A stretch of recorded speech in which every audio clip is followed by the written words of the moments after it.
cambiado el panorama, nos ha cambiado la perspectiva de no solo de la vida, sino también de la obra, del propósito, de los planes de Dios para con nosotros y para con la iglesia. Entonces, hemos estado hablando acerca de la fe militante. ¿Y por qué? La pregunta es ¿por qué? ¿O para qué estamos hablando de todo esto? ¿Por qué ahora a Dios se le ocurre que hablemos de esto? Y la respuesta es sencilla, porque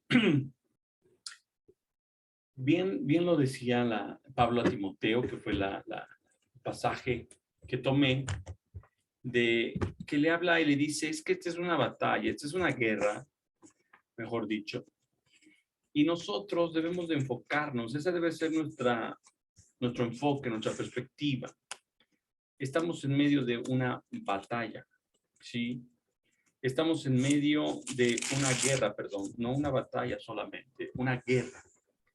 Y hay toda una serie de principios que Dios establece para poder llevar a cabo una vida militante, una fe militante. Fe militante, pues lo decíamos, es una fe dinámica, una fe con obras, porque meditando en lo que otros siervos de Dios, grandes siervos de Dios, que han cambiado o han dejado huella en el siglo XX, siglo XXI, la carga de ellos es la misma, es cómo puede la iglesia, por el diseño que tiene, es decir, un diseño de gobierno, un diseño de reino, de autoridad, de avanzada, de conquista, vivir en derrota, vivir fuera del propósito, vivir siendo esclavo. O sea, eso es algo ilógico cuando alguien fue diseñado para gobernar y vive en esclavitud. Cuando alguien fue diseñado para moverse en lo sobrenatural y expresa de las circunstancias naturales. Y entonces yo reflexionaba en algo que decía el hermano Cerulo, y es que él decía que cómo es posible que la iglesia, que tiene un diseño de victoria, porque Cristo ya venció, el diablo la haga como quiere. Y las circunstancias la hagan como quiere. Y vivimos un ciclo que él menciona, como el ciclo de derrota de Satanás. ¿Sí? El ciclo de derrota de Satanás, que no es otra cosa, sino ese ciclo perverso, ese círculo vicioso, donde la iglesia empieza por desanimarse, ¿no? Cree, pero luego se desanima, y luego es vencido por sus pensamientos, y luego es vencido por las circunstancias, y luego el diablo viene y mete depresión, tristeza, luego la gente deja de creer, la gente pierde la fuerza y comienza a ser derrotada en sus circunstancias. Las circunstancias, Satanás los oprime de tal manera que logra romper la barrera y introducirse en la mente, introducirse en el corazón, y entonces la iglesia sí puede llegar hasta, empieza a renegar, empieza a quejarse y puede incluso ser poseída, endemonizada, se pueden demonizar.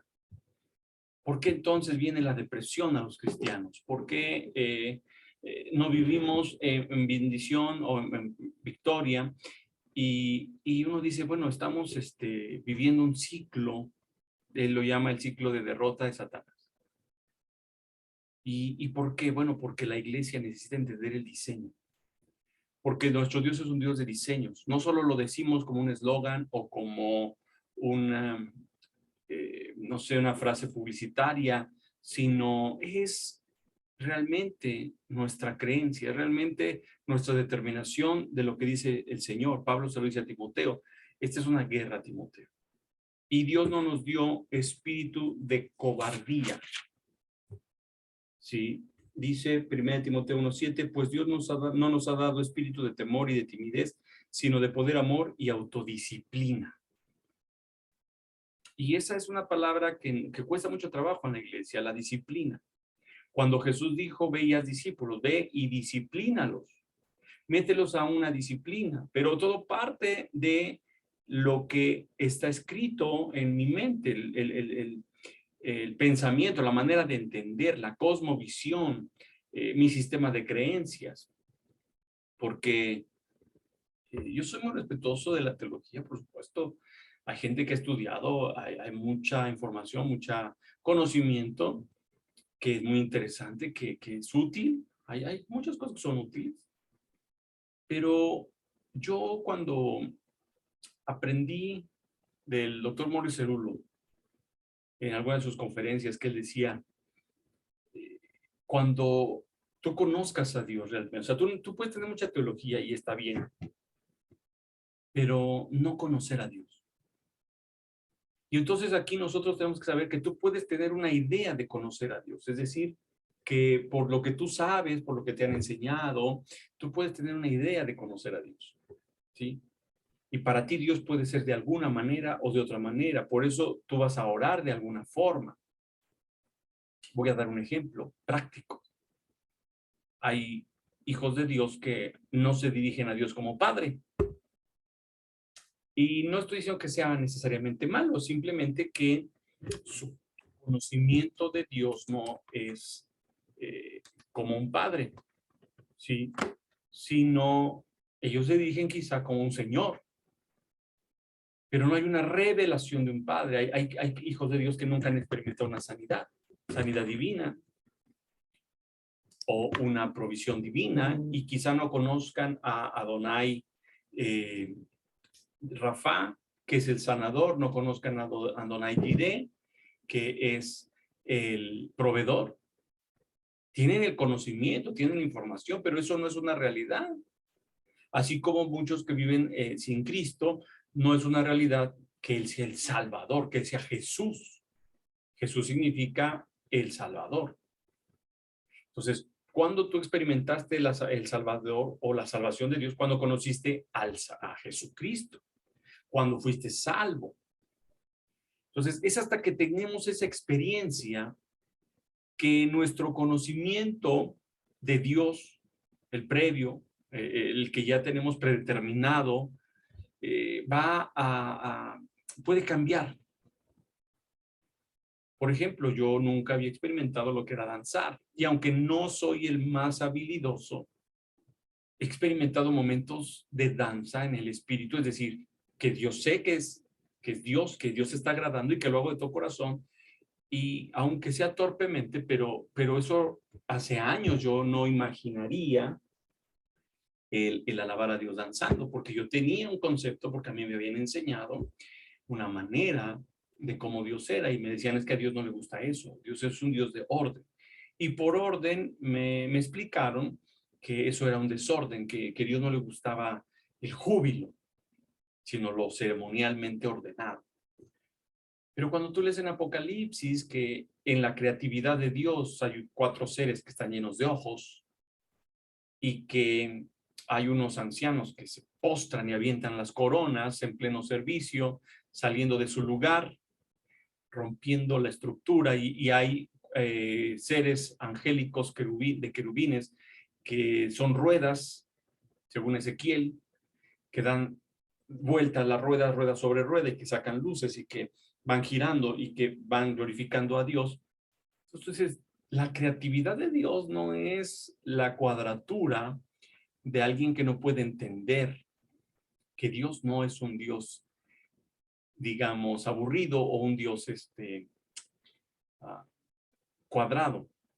Ahora, tú tienes de aprender esto, porque hay gente que te va a decir, es que eso no está bien, es que a Dios no le agrada, es que Dios es un Dios de orden, y te sacan textos, ¿no? Muy cuadrados, o sea, te sacan mucha base de la letra, y que si no entendemos realmente un panorama de Dios, pues nos pueden así como confundir. Tú tienes que saber que Dios no está sujeto a las leyes naturales y que Dios no está sujeto a la teología. La teología es la forma en la cual el hombre ha tratado de explicar a Dios, de entender, de comunicarse con Dios. Pero que a través del Espíritu Santo viene la revelación, y es entonces, por ejemplo, cuando quizá tú digas, oye, Yo, por ejemplo, cuando conocí al apóstol, tiene una cara muy seria, da miedo, impone, dice, no, aquí hay que estar derechitos. Y sí, es un hombre muy recto, muy disciplinado, muy exigente, eso no se puede negar, pero cuando empiezas a convivir, dices, es mi papá, y como papá es un papá muy padre, es una persona muy relajada, o sea, relajada en qué sentido, que no es religioso, pero que además tiene un carácter muy noble, muy bonito, y que puedes convivir y que puedes aprender y puedes disfrutar. Entonces dices, ya conozco, ya no hay una apariencia. Y quiero decirte eso porque para obtener la fe militante hay que romper moldes, hay que romper estructuras. Éxodo 20, sí, voy a Éxodo 20. Dice Éxodo 20, no tengas ningún Dios aparte de mí. Pero dice el verso 4, no te hagas ninguna clase de ídolo, ni imagen de ninguna cosa que está en los cielos, en la tierra o en el mar. No te hagas una imagen. Discúlpame si lo voy a extraer. Yo sé que tú no eres religioso y no hay problema, pero hay que extraer un principio que está ahí escondido. No te hagas imagen de lo que está en el cielo. Alguien puede decir, pastor, eso se refiere a las estrellas, se refiere a los ángeles, se refiere físicamente a Dios, porque nadie lo ha visto, etcétera. Sí. Pero también vamos a extraer un principio. Dice, no te hagas imagen de lo que está arriba en el cielo. Yo te puedo preguntar hoy, ¿qué imagen tienes de Dios? Porque el hacerte una imagen ya es idolatría, aunque sea de Dios. Oye, otra vez, el hacerte una imagen de Dios, una manera de entender, una representación mental, filosófica, teológica, puede caer en idolatría. No, pastor, discúlpeme, pero la sagrada teología es la única manera de conocer a Dios. No, es la construcción filosófica, ¿sí? Cognoscitiva o informacional, diría yo, para conocer a Dios, ¿sí? No quiero que usted me malinterprete. Todo es bueno. Hay que extraer cosas buenas. Pablo dice, toma lo bueno, saca lo malo. Pero si tú te vas a ir, por ejemplo, tu parámetro es la teología, pues entonces tu manera de conocer a Dios, tu comunión con Dios va a estar determinada no por el Espíritu necesariamente, sino por la teología. Y lo que tu teología te diga que no puedes, no lo vas a recibir, ¿sí? Entonces, yo parto de principios de revelación. O sea, yo tengo una revelación que ya lo expliqué. No se trata que la revelación no es que venga un ángel, no es que tenga el Apocalipsis 2. La revelación es la verdad que a mí mis ojos fueron abiertos y que Dios me está aplicando, me está enseñando, me está demostrando para que yo pueda vencer, para que pueda avanzar, para que reciba algo de parte de Dios. ¿Sí? Y cada quien tiene una revelación. Entonces yo respeto cuando alguien dice, no, es que yo no puedo entender por qué, o yo no haría eso que tú haces. Ah, que está bien, porque yo no lo hago por moda ni por manipulación, lo hago por revelación. De lo contrario, yo no lo haría. Si yo no lo hago por revelación, yo no lo hago. Sí. Y yo te lo puedo decir, yo cuando ministro, no copio a ver qué hizo fulano, qué hizo perengano. Te voy a decir un secreto que no es tanto secreto, ya no será secreto. Casi yo no veo predicaciones. No porque yo sea el sábelo todo o porque, ay, no, a mí no me edifica nadie. No, hay muchos pastores, ministros, evangelistas que me edifican. Pero trato de ser muy selectivo en lo que tengo que ver y Espíritu Santo muéstrame. O sea, quizá yo soy exagerado, quizá esa es mi manera de ser con Dios. Y no estoy diciendo que sea malo que alguien vea, no vayan a pensar, ay, el pastor no le gusta que veamos a fulano, a perengano. No. Pero quizá yo trato de no contaminar por ejemplo, si voy a predicar, pues no, yo a veces yo me pongo a estudiar y si Dios me pone algo en el camino y sé que, ok, quieres que lo vea, algo voy a recibir, algo y gloria a Dios. Y cuando llego a ver, tampoco me caso con los prejuicios teológicos. Entonces, tienes que identificar cuando alguien te está echando teología y dice, ah, caray, él me quiere llevar por una senda que quizá no es la que Dios me quiere llevar o que me va a limitar. Por ejemplo, si yo quiero hablar de fe, no voy a platicar o a recibir una enseñanza de alguien que no tiene fe o que nunca ha experimentado una fe, un milagro.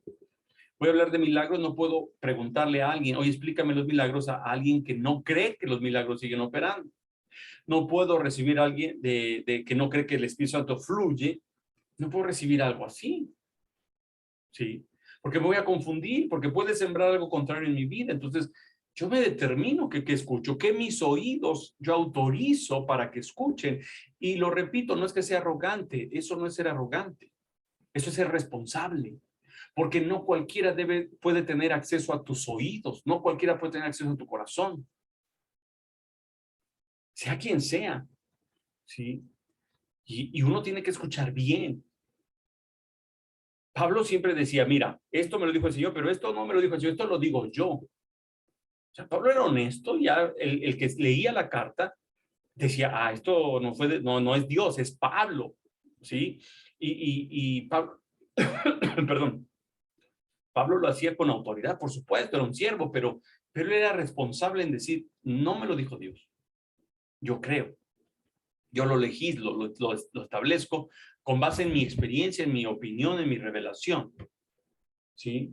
Entonces, ok, ¿sabes qué, Pablo? Perfecto. Pero uno tiene que saber.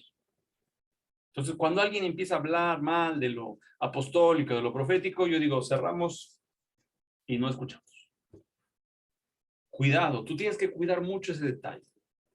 Dentro de la congregación puede haber alguien que diga, de nuestra congregación, o sea, de nuestros hermanos, de los que se sientan contigo cada domingo, te pueden decir, es que eso no es de Dios, o que es que Ronnie Chávez, o es que la apóstol, cuidado, no estamos idolatrando, no, pero hay una línea que Dios nos marcó.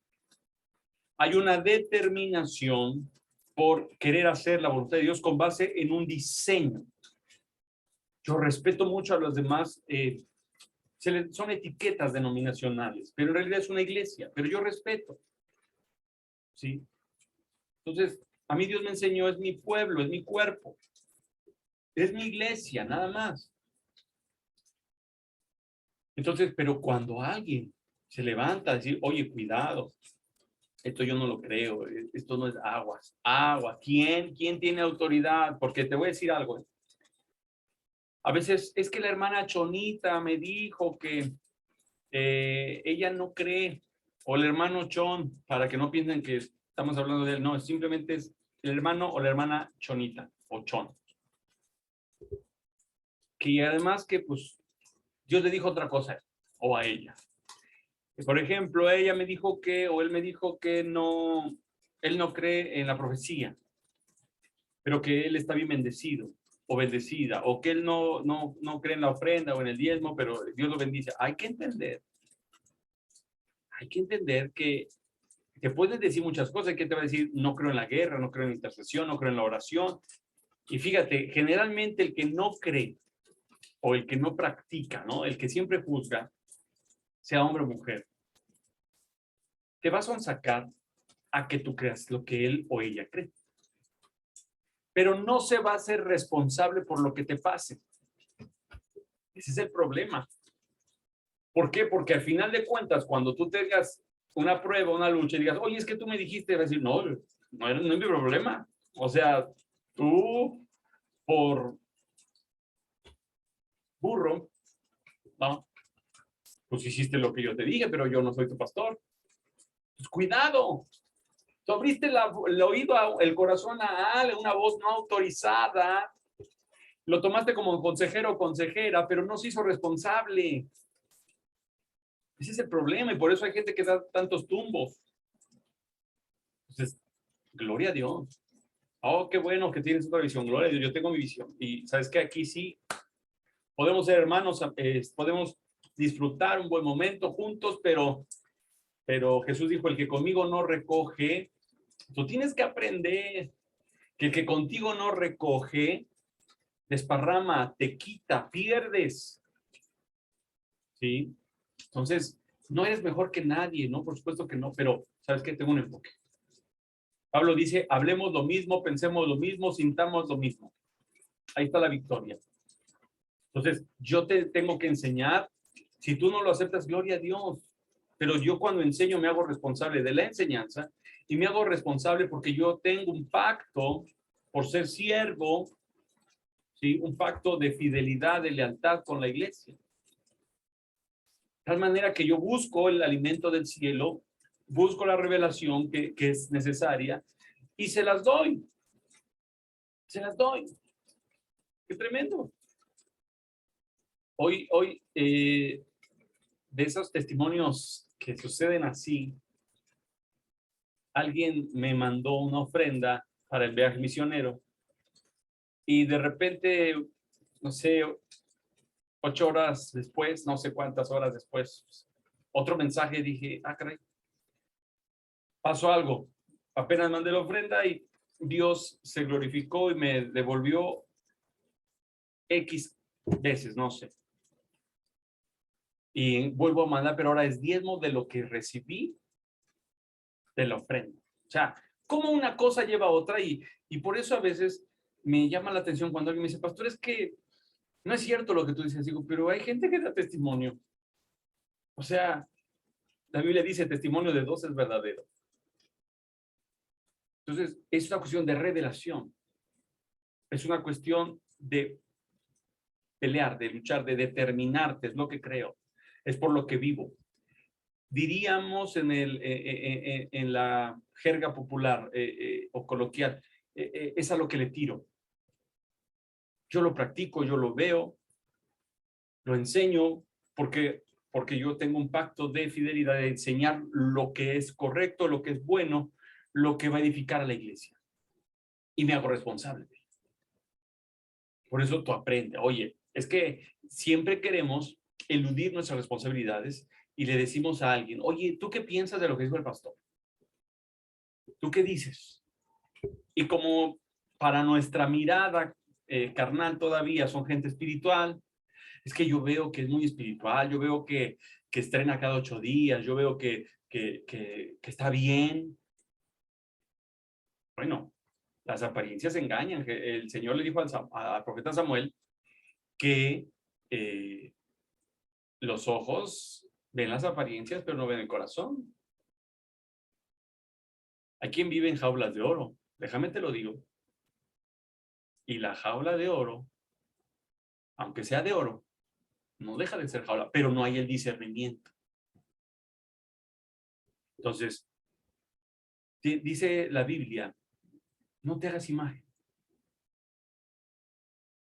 Es que no es tan fácil, no es tan fácil. ¿Por qué? Porque despojarte de tu imagen de Dios te va a tirar tu mundo.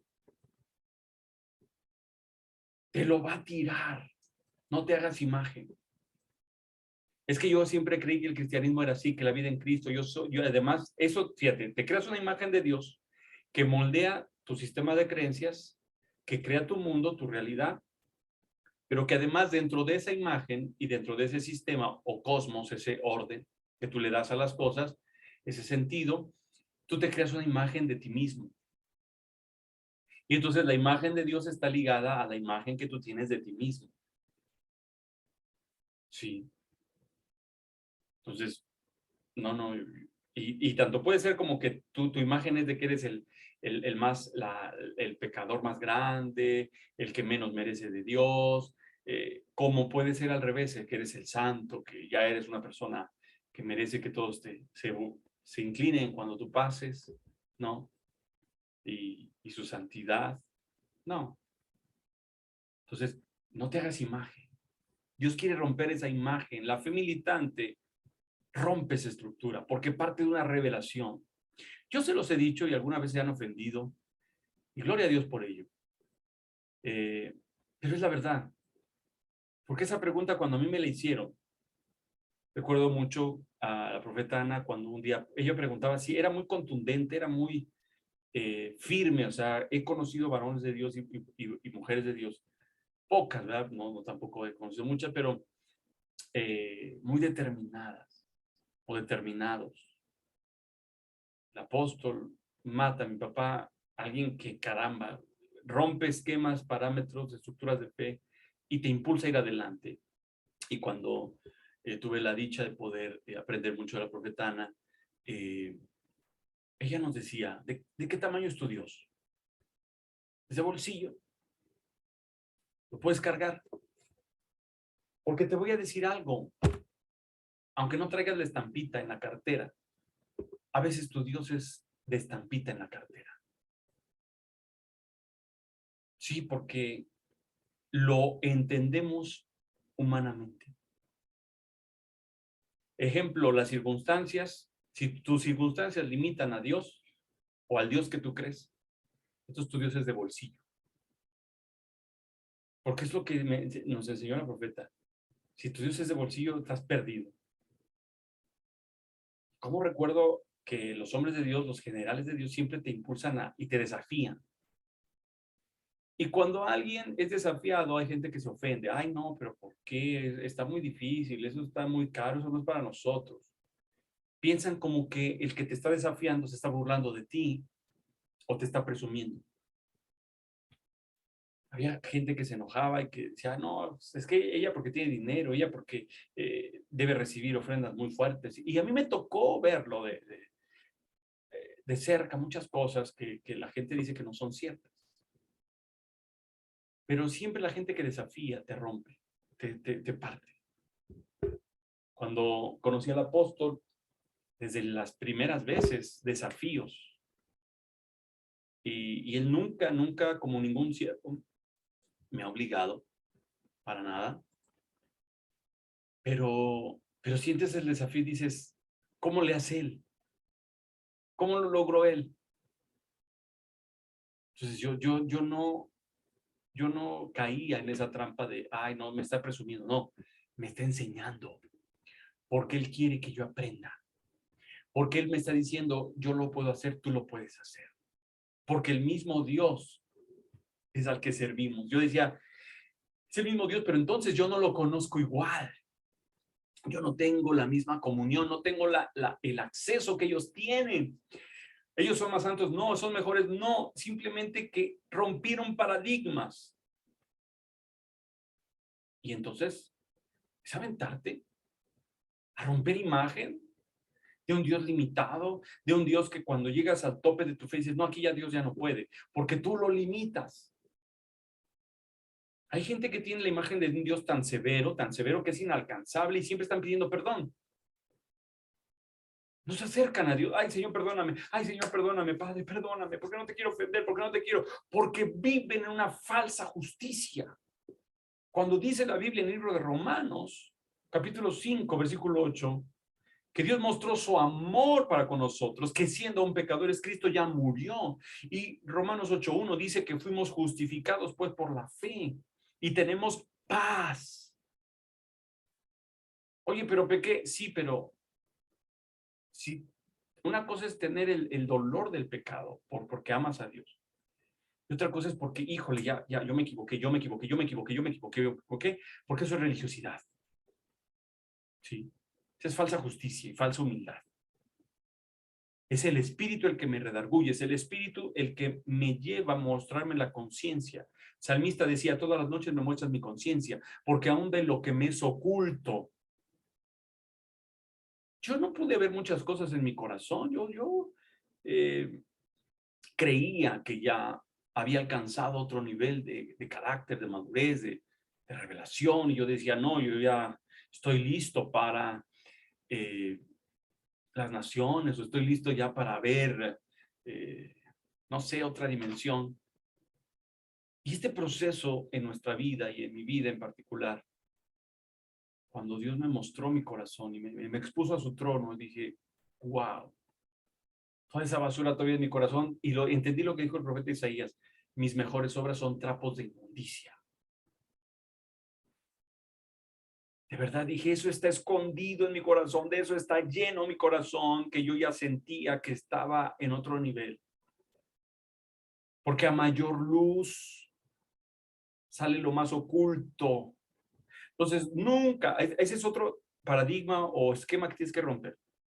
Que ya alcanzaste un nivel y que ya ahora ya eres del plus o el platino o el diamante. No, no, no, no, no, no, no. No. Porque cuando tú creas eso, te vas a dar cuenta que todavía hay un abismo de niveles. Entonces, es entender, no, me lleva de gloria en gloria, me va transformando. ¿Cuándo termina esa transformación? En la eternidad. Entonces, no, si tú dices, híjole, ¿cuánto me falta? No, así que erróneo. Es el que comenzó la obra la terminará. ¿Cuándo? Cuando tenga que terminar. ¿Cómo? Como la tenga que terminar. El profeta Isaías dice, el Señor hará su extraña obra, su operación, su extraña operación. Sí. Dios procesa para que salga lo oculto del corazón. Entonces, te voy a decir algo, en mi caso salió el miedo. Yo creí que ya no había miedo en mi corazón y fue expuesto el miedo. Los más grandes terrores de mi corazón fueron expuestos. Y te voy a decir algo. Si tú crees que eso me hace menos y me quita autoridad, qué bueno. Tampoco, si tú crees que me hace más, está mal. No me hace más ni menos. Simplemente me dio la victoria porque fue expuesto mi corazón. La Biblia dice que los hombres no vienen a la luz porque no quieren que se exponga su corazón. ¿Sabes cuándo se expone tu corazón? Se comienza a exponer cuando tú tienes un problema.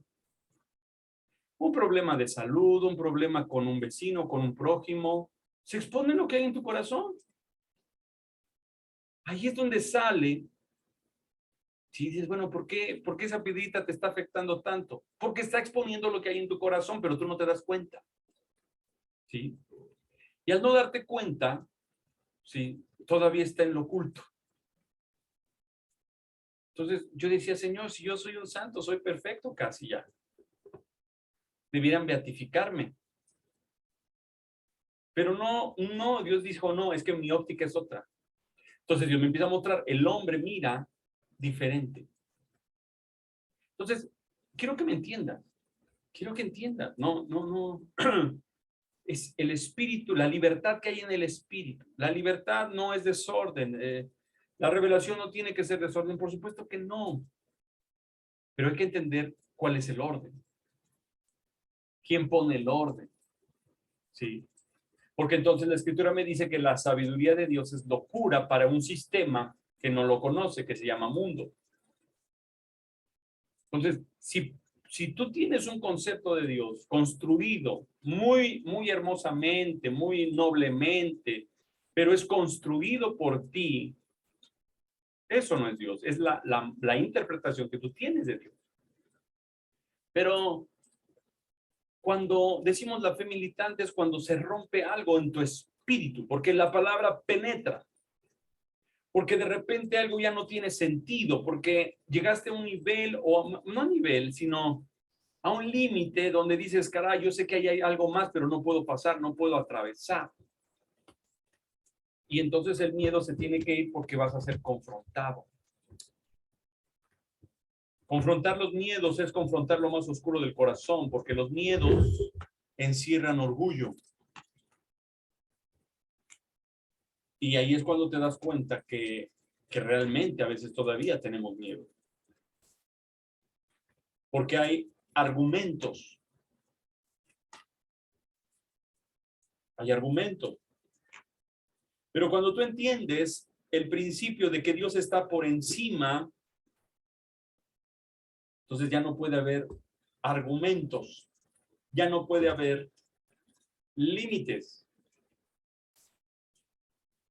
Mucha gente del mundo dice, bueno, si Dios creó todo el universo y creó todas las cosas, ¿quién creó a Dios?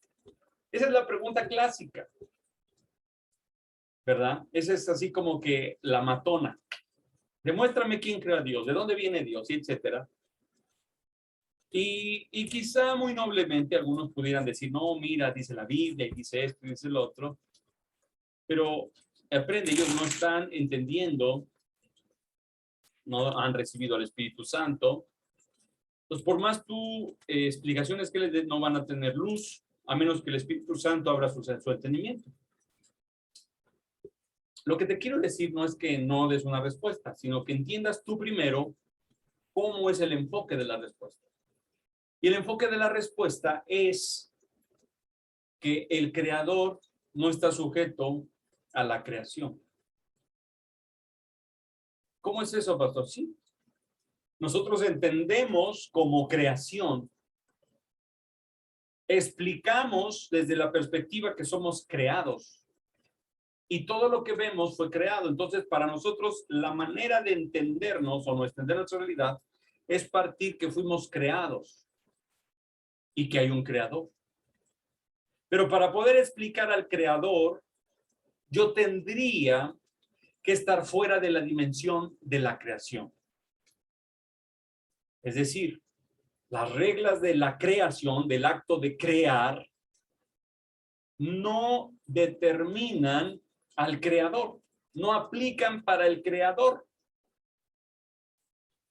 Entonces, entender al creador, o sea, él es el creador, pero él creó. Pero eso no nos permite, o sea, a nosotros nos confunde porque somos seres humanos, pero eso nos dice que como él es el creador, está fuera de este ámbito creacional. Por lo tanto, entenderlo desde la pregunta de quién lo creó es una cuestión incorrecta. Porque él está por encima, ¿sí? Él está por encima. Entonces, las reglas que aplican para Dios son diferentes a mis reglas. Por eso Isaías 55, ahora tú ya sabes la Biblia, tú sí vas a entender, que dice, mis pensamientos son más altos, están fuera de tu alcance, están fuera de tu dimensión, están fuera de tu lógica. Pero más que tu lógica, están fuera de las reglas donde tú te mueves o donde se mueven tus pensamientos. Entonces, tú tienes que agarrar esto y decir, a ver, mi Dios no está sujeto a esta circunstancia. Mi Dios no está sujeto a operar como yo creo que va a operar. La Biblia dice que Él hace más de lo que yo pido o entiendo. Él no está sujeto a mi oración ni siquiera. Pero pastor, Dios puso reglas, sí. Él no las rompe. Aprende. Dios puso reglas y Él no las rompe. Él está por encima de las reglas. Porque esas reglas no van a aplicar a Él. Las reglas en la creación, en el área natural, no aplican a Dios. Voy a dar un ejemplo. Jesús un día dice que hace una sanidad en día de reposo, una de tantas. Y le reprochan. Oye, pero ¿por qué hiciste esto? ¿Por qué estás violando? Y dice, a ver, espérame. Uno, el día de reposo, sí, dice, tú desatas a tu animal, estás haciendo un trabajo, estás desatando al animal para que vaya y coma, para que tome agua, lo estás desatando. Dice, ¿yo por qué no voy a desatar a esta persona? Y hay una enseñanza que él da y dice, el día de reposo no fue creado, si el hombre no fue creado para el día, o sea, una cosa es el diseño del Shabbat. Y él está diciendo, ¿sabes qué? Es consecuencia de la creación. Si viviéramos en lo eterno no habría Shabbat. Si estuviéramos en el cielo no habría Shabbat. Es una consecuencia. Pero el Hijo del Hombre es el Señor del Shabbat. Lo que él está diciendo es, yo no estoy sujeto a las leyes del Shabbat y menos, porque tienes que aprender otra cosa. ¿Quién determinó qué tanto se podía y qué tanto no se podía hacer en Shabbat? Había muchas cosas que era de la tradición oral. Y los grandes estudiosos de la ley decían, no, es que mira, a mí se me hace que no se puede esto y no se puede el otro, y otro decía, no, a mí se me hace que esto y el otro, y lo tomaron ya como si fueran leyes. Sí. No sé si sigo en vivo o ya se cortó. ¿Me escuchan?